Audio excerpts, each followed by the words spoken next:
누가복음 15장 20절에서 24절 말씀을 통해서 돌이킨 아들과 품으신 아버지라는 제목으로 하나님 말씀 나누겠습니다.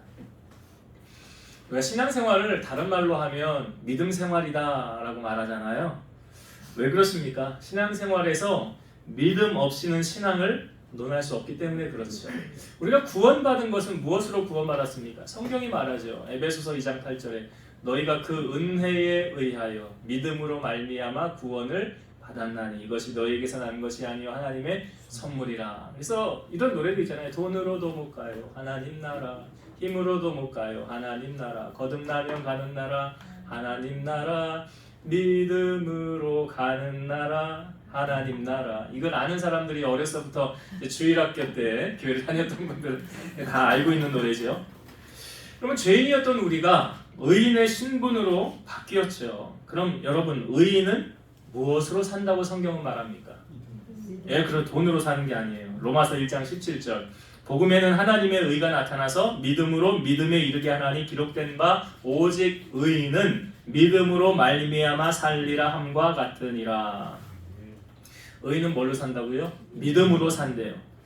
여러분, 믿음은 하나님을 기쁘시게 할 수도 있고요, 기쁘시게 못할 수도 있습니다. 믿음 장인 히브리서 11장 6절에 나오죠. 믿음이 없이는 기쁘시게 못하나니 하나님께 나아가는 자는 반드시 그가 계신 것과 또한 그가 자기를 찾는 자들에게 상 주시는 이심을 뭐 해야 된다고요?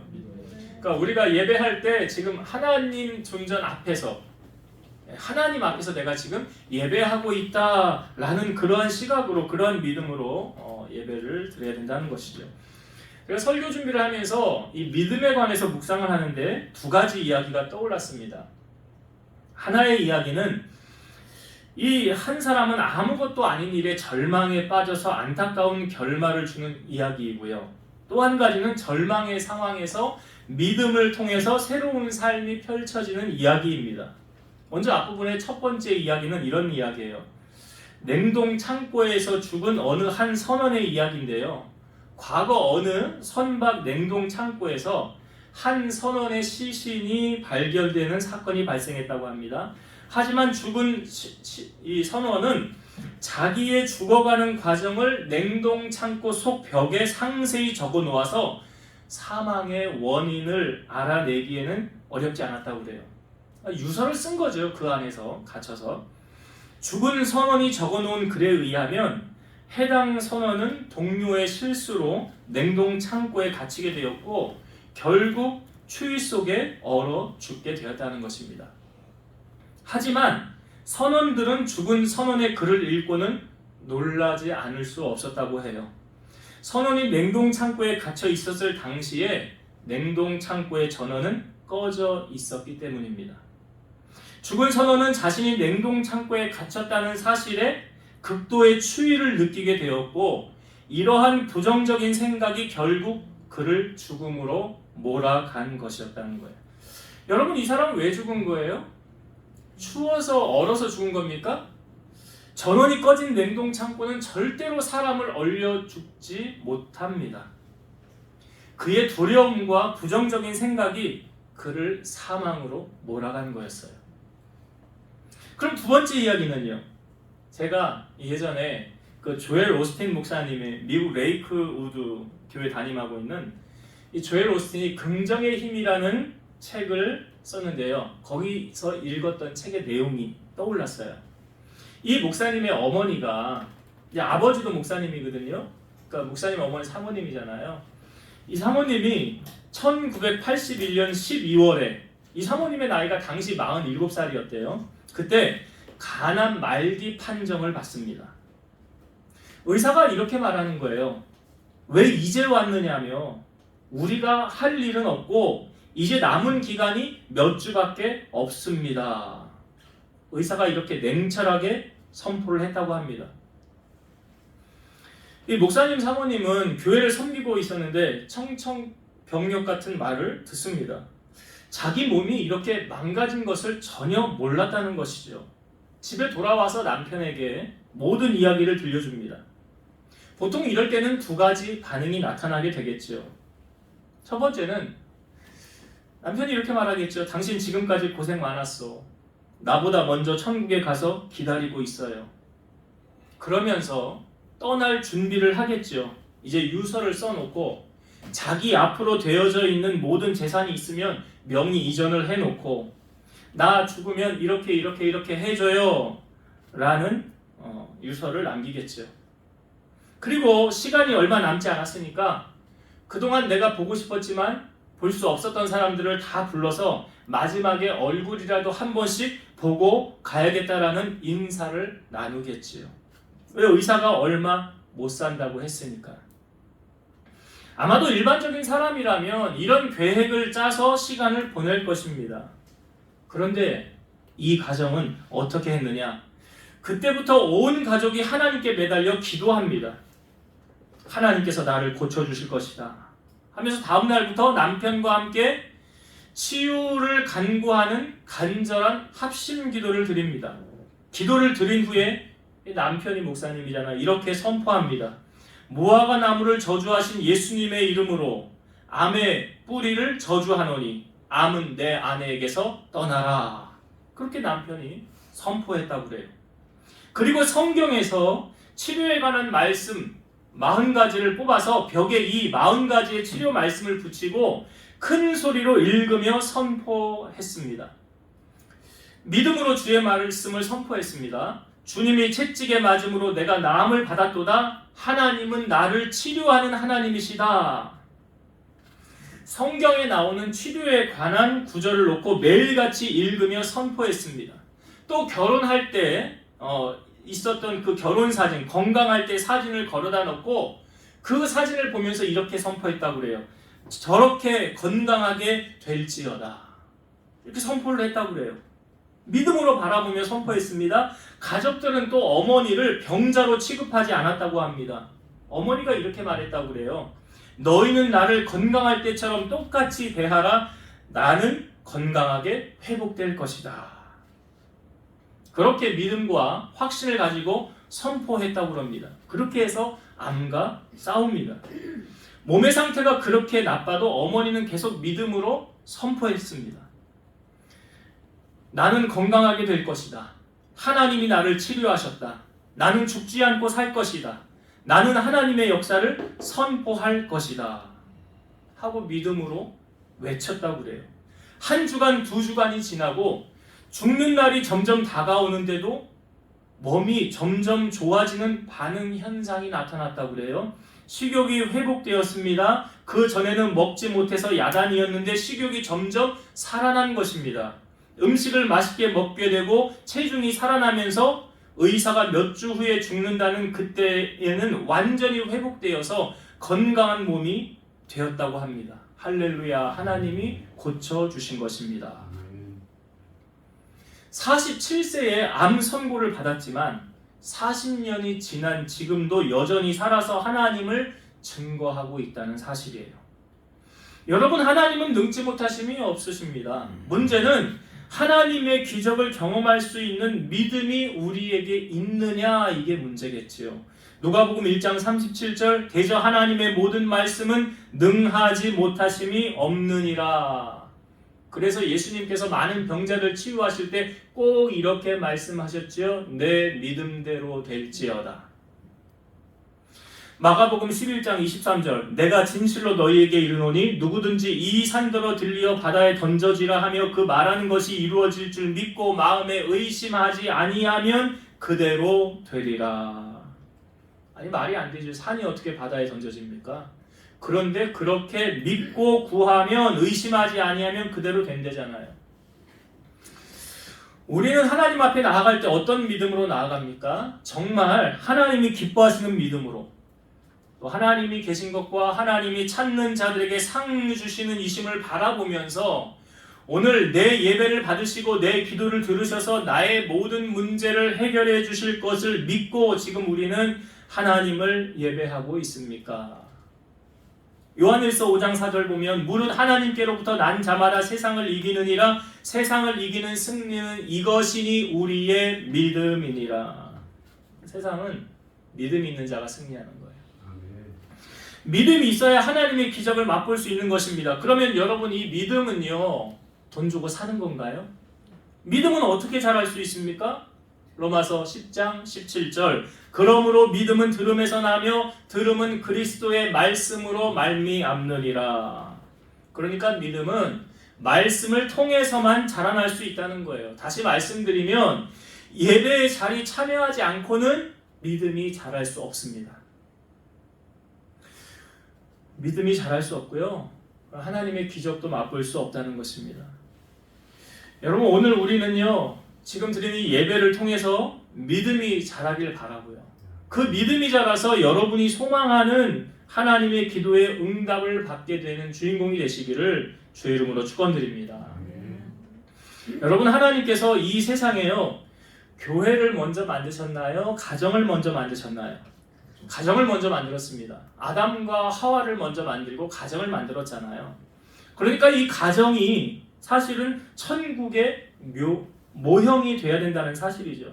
근데 가화만사성이라는 말이 있잖아요. 돈이 많으면 행복하고 돈이 없으면 불행한 가정이 아니라는 거죠. 성경은 그렇게 말하지 않아요. 그 말은 틀린 말이죠. 잠언 15장 17절 보면 채소를 먹으며 서로 사랑하는 것이 살진 소를 먹으며 서로 미워하는 것보다 나으니라. 왜 채소를 먹습니까? 가난하니까요. 돈이 없으니까요. 그런데 채소를 먹으며 서로 사랑하는 게요, 살진 소를 먹으며 소를 잡아먹을 능력이 되는 거 아니에요. 가정 형편이 되는 거 아니에요. 근데 소를 먹으면서도 서로 미워하는 것은 옳지 않다. 아무리 진수성찬을 해 먹어도 거기에 기쁨과 사랑이 없다면 그건 불행한 거 아닙니까? 또 어마어마하게 화려한 궁전처럼 집을 짓고 살아도 거기에 매일 다툼이 있고 미움이 있고 혈기와 싸움이 있다면 그 성처럼 좋은 그 집이 무슨 의미가 있냐고요. 잠언 25장 24절, 다투는 여인과 함께 큰 집에서 사는 것보다 움막에서 혼자 사는 것이 나으니라. 화려한 궁이 무슨 필요가 있네요. 거기서 맨날 치고받고 싸우고 다투는데 차라리 움막이요, 혼자 거기서 사는 게 낫대요. 하루를 살아도 마음 편히 살 수 있는 초막이 낫다는 거죠. 오늘 본문은 한 가정의 이야기로 소개를 하고 있습니다. 이 아버지에게 두 아들이 있었다는 거죠. 근데 이 둘째 아들이 자기 아버지에게 와서 이런 요청을 합니다. 아버지, 재산 중에서 나에게 돌아올 분깃을 지금 내게 주소서. 유산을 미리 달라는 말이에요. 근데 제가 보기에 분명히 아버지가 처음에 안 된다고 그랬을 거예요. 왜 그랬냐면 이 집의 형편을 봤을 때 이 집에 종들이 있어요.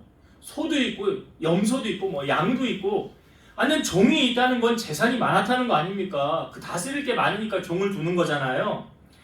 그러니까 유산을 주어도 적은 돈이 아니었다는 것을 우리가 예측을 할 수가 있죠.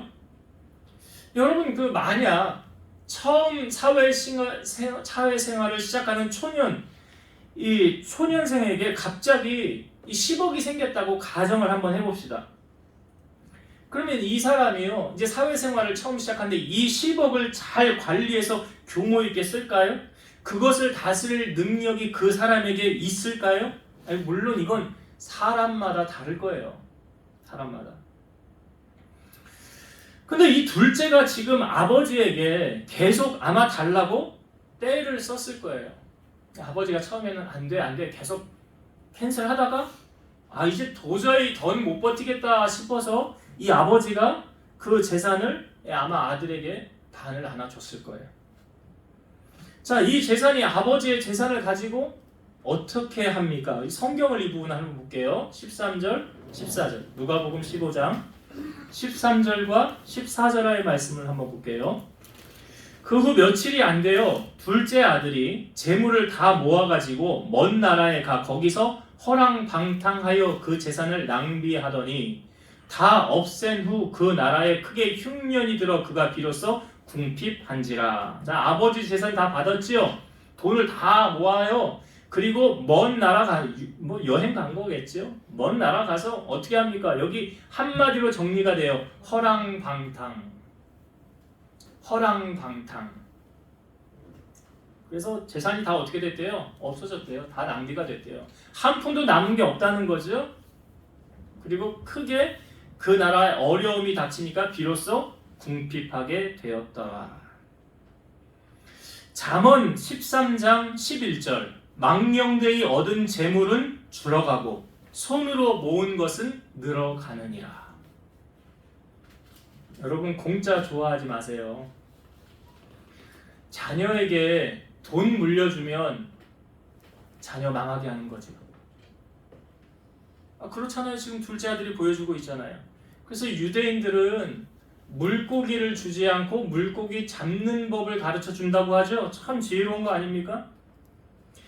이 분명히 둘째 아들이 받은 금액은 적은 유산이 아니었어요. 많이 받았을 거예요. 근데 보세요 여러분, 이 물질이 빠져나가는 거, 이 날아가지 않습니까? 그 날아가요. 날아가 순식간에 물질이 새나가는 거예요. 내가 눈 뜨고 지킨다고 지켜지는 게 아니더라는 거죠. 시편 127편 1절 여호와께서 집을 세우지 아니하시면 세우는 자의 수고가 헛되며 여호와께서 성을 지키지 아니하시면 파수꾼의 깨어있음이 헛되도다. 제가 왜 이 말씀을 드리냐면 여러분 물질에 새는 거 누가 막아줘야 돼요? 그 잘하시네요. 내가 막은다고 막혀지지 않아요. 그거 하나님이 막아주셔야 막아질 수 있는 거예요. 그럼 하나님이 어떤 자에게 물질에 새는 것 막아주신대요? 누구에게요? 그것도 답이 있잖아요. 성경에 말라기 3장 10절에 만군의 여호와가 이르노라 너희의 온전한 11조를 창고에 들여 나의 집에 양식이 있게 하고 그것으로 나를 시험하여 내가 하늘 문을 열고 너희에게 복을 쌓을 것이 없도록 붙지 아니하나 보라. 여러분 원래 11조는 누구 거래요? 하나님이 내 거라고 그랬어요. 근데 그 하나님의 것인 그 11조를 하나님에게 드릴 때 하나님이 어떻게 한대요? 복을 쌓을 것이 없도록 부어주신대요. 근데 조건이 있어요. 말라기 3장 10절 앞부분 제가 다시 볼게요. 만군의 여호와가 이르노라 너희의 온전한 11조를 창고에 들여. 어떤 11조? 온전한. 직장인들은 월급 받으면 11조. 또 보너스 받으면 그건 안 해도 되는 거죠. 부모님들이 자녀에게 용돈 받으면 안 해도 되는 거죠. 공짜로 생긴 거니까. 11조를 하면 어떤 복이 임하느냐? 말라기 3장 11절 만군의 여호와가 이르노라 내가 너희를 위하여 메뚜기를 금하여 너희 토지 소산을 먹어 없애지 못하게 하며 너희 밭에 포도나무 열매가 기한 전에 떨어지지 않게 하리니. 이게 무슨 말이에요? 새 나가는 것 막아주신다는 말이잖아. 여기 약속하고 있잖아요. 새 나가는 거. 그러니까 내가 수입을 100만 원을 버는데 지출이 110만 원이야. 나가는 돈이 이렇게 많아. 그러면 뭐 하나도 남는 게 없는 거 아니에요? 그러니까 11조의 약속은 뭐냐면 온전한 11조를 하나님 앞에 드리면 하나님이 이러한 복을 주신다. 이러한 복을 주신다. 그러니까 여러분 둘째를 통하여 우리에게 보여지는 메시지가 몇 가지가 있어요. 지금 이 둘째가 아버지에게 유산을 반을 왜 달라고 그런 거예요? 왜 달라고 그런 겁니까? 나 돈 좋아해요. 그거잖아요. 나 돈 없이는 못 살아요.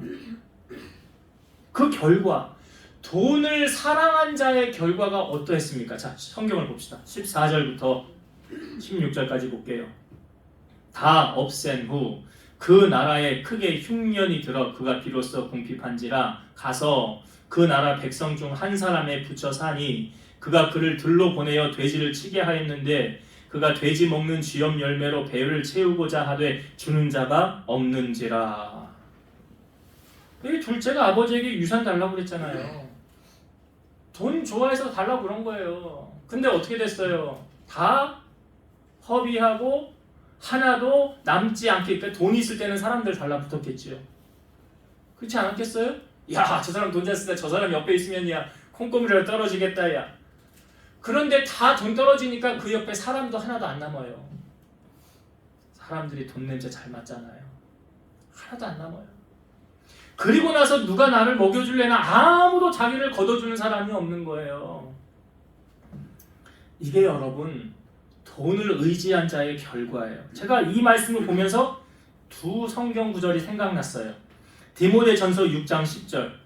돈을 사랑함이 일만하게 뿌리가 되나니 이것을 탐내는 자들은 미혹을 받아 믿음에서 떠나 많은 근심으로써 자기를 찔렀도다.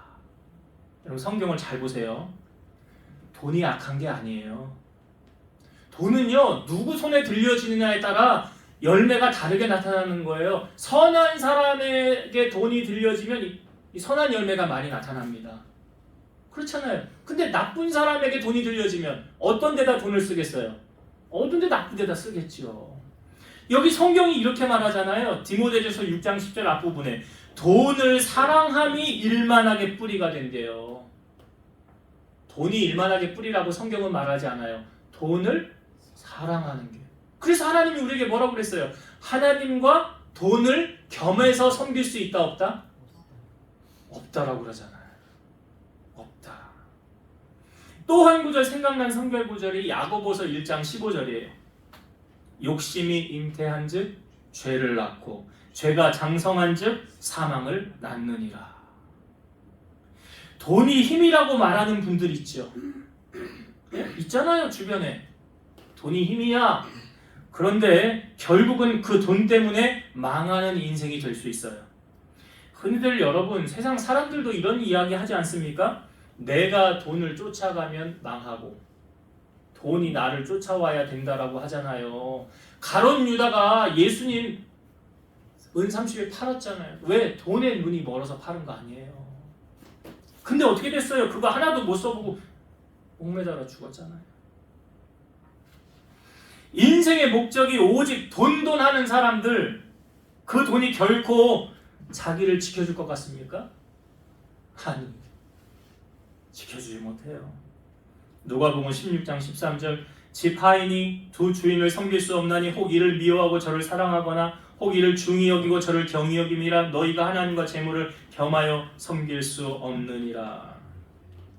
여러분 주님을 붙잡으면 주님께서 우리의 필요를 따라 채워주시고 우리의 상처도 고쳐주시고요. 우리의 육신도 질병도 치유해 주시지만 돈을 붙잡고 사람을 의지하면 하나님의 도우심은 경험할 수 없습니다. 이게 예레미야 17장에 나오잖아요.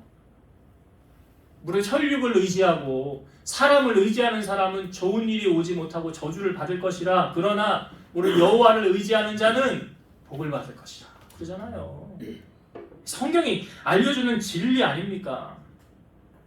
자, 이 작은 아들이요, 이 둘째 아들이 이러한 상황에 처하게 되자 두 마음이 싸우게 됩니다. 두 마음이 싸워요. 자, 두 마음은 어떤 것입니까? 하나는 내가 이렇게 살아 뭐해? 앞에 비전도 없고 보이지도 않고 내 인생은 이제 여기서 이제 끝나나 봐 하는 극단적인 선택을 하는 것과 또 하나는 이런 선택을 하는 거죠. 자, 17절부터 보겠습니다. 17절부터 제가 읽어볼게요. 이에 스스로 돌이켜 이르되 내 아버지에게는 양식이 풍족한 품꾼이 얼마나 많은가. 나는 여기서 줄여 죽는구나. 내가 일어나 아버지께 가서 이르기를 아버지, 내가 하늘과 아버지께 죄를 지었사오니 지금부터는 아버지의 아들이라 일컬음을 감당하지 못하겠나이다. 나를 품꾼의 하나로 보소서 하리라 하고. 두 번째는 스스로 돌이키는 거예요. 17절에 이에 스스로 돌이켜 이르되, 돌이키면서 말하기를 아버지에게 돌아가서 나 이제 아버지 아들 말고 그냥 종으로 내 남은 생에 살게 해달라고 그렇게 부탁해야 되겠다.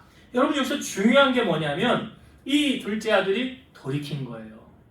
돌이킨 거예요.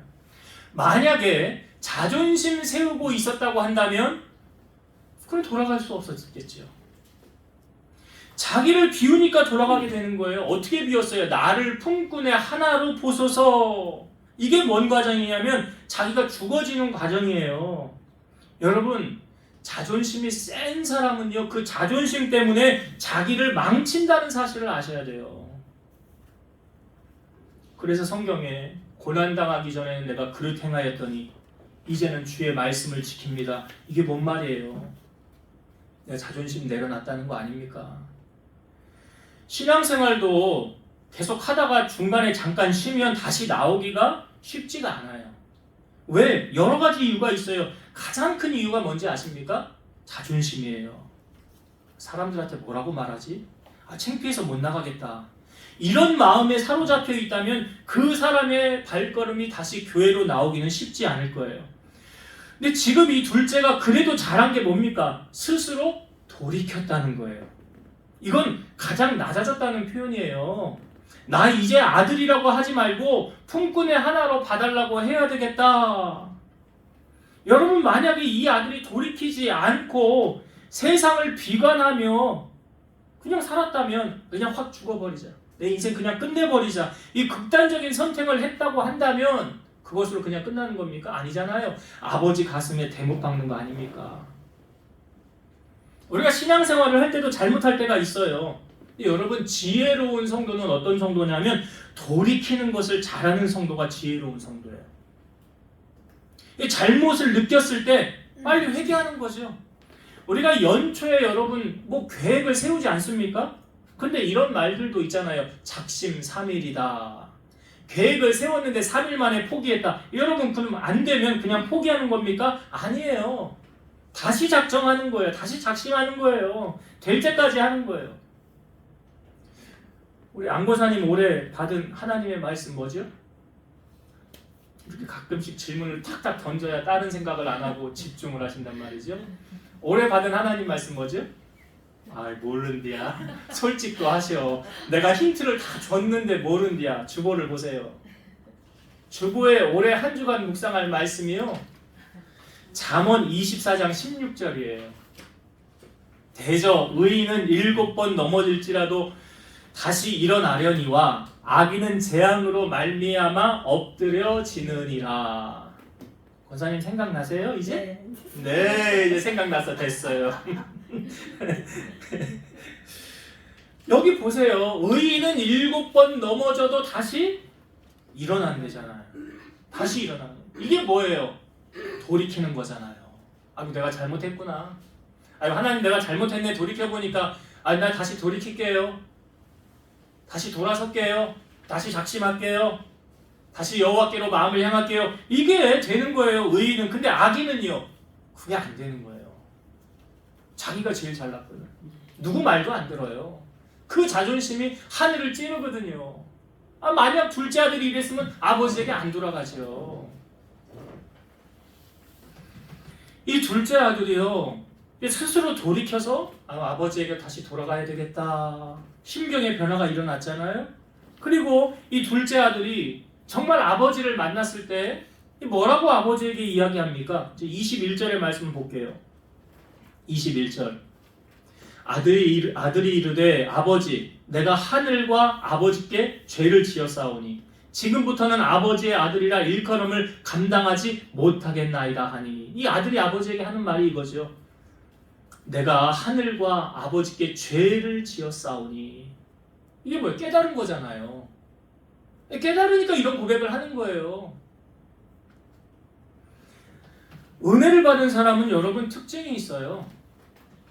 어떤 특징이 있느냐? 자, 여러분, 베드로가 물고기 잡으러 허탕친 날 예수님이 가셨지요.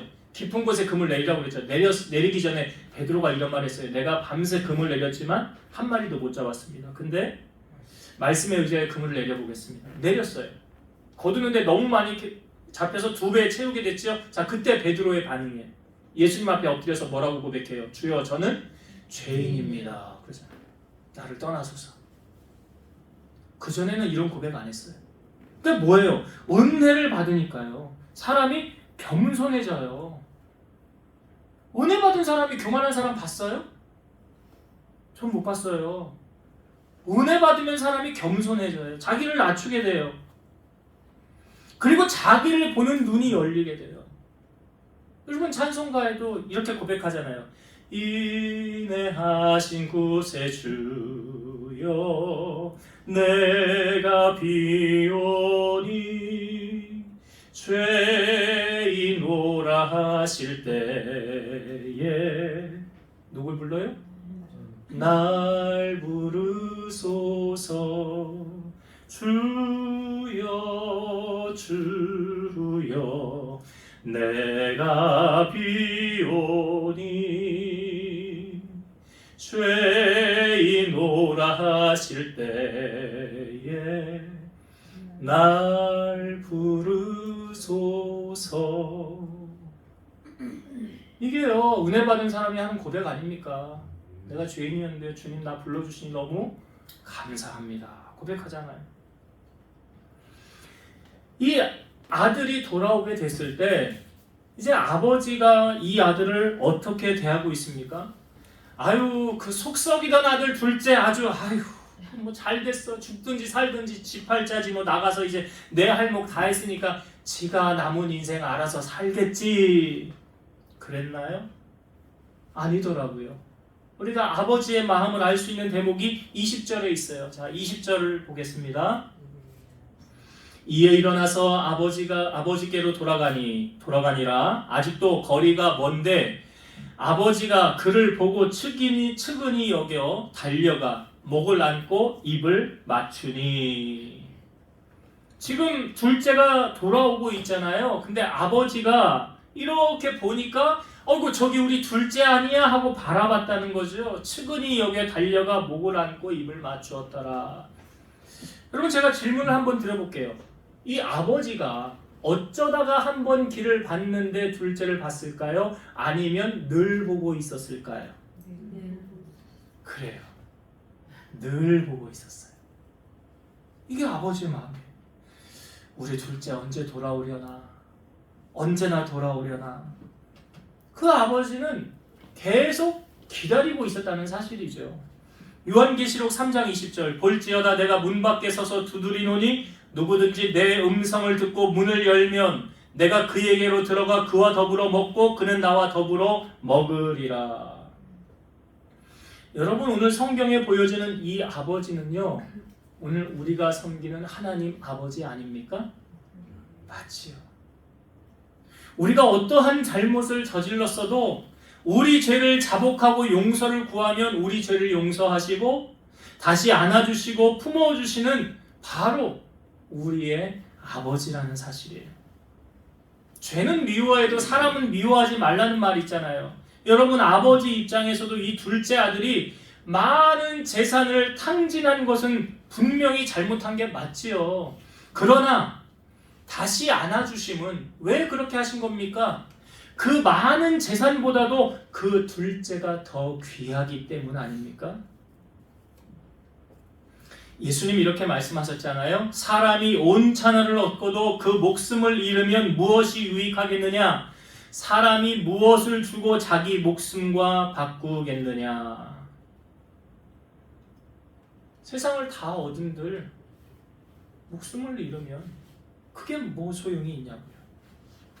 그런데 우리 하늘 아버지는 우리에게 내가 너를 이만큼 사랑하거든 하고 그 사랑을 보이신 사건이 무엇입니까? 로마서 5장 8절 우리가 아직 죄인 되었을 때에 그리스도께서 우리를 위하여 죽으심으로 하나님께서 우리에 대한 자기의 사랑을 확증하셨느니라. 하나님이 얼마나 우리를 사랑하십니까? 자기 아들을 죽기까지 내어주시도록 우리를 사랑하셨다는 사실이에요. 그러니까 이 아버지는 자녀를 위해서 어떤 희생도 치를 각오가 되어 있다는 것 아닙니까? 그 둘째가 해먹은 재산은 그 아버지 눈안에 들어오지 않아요.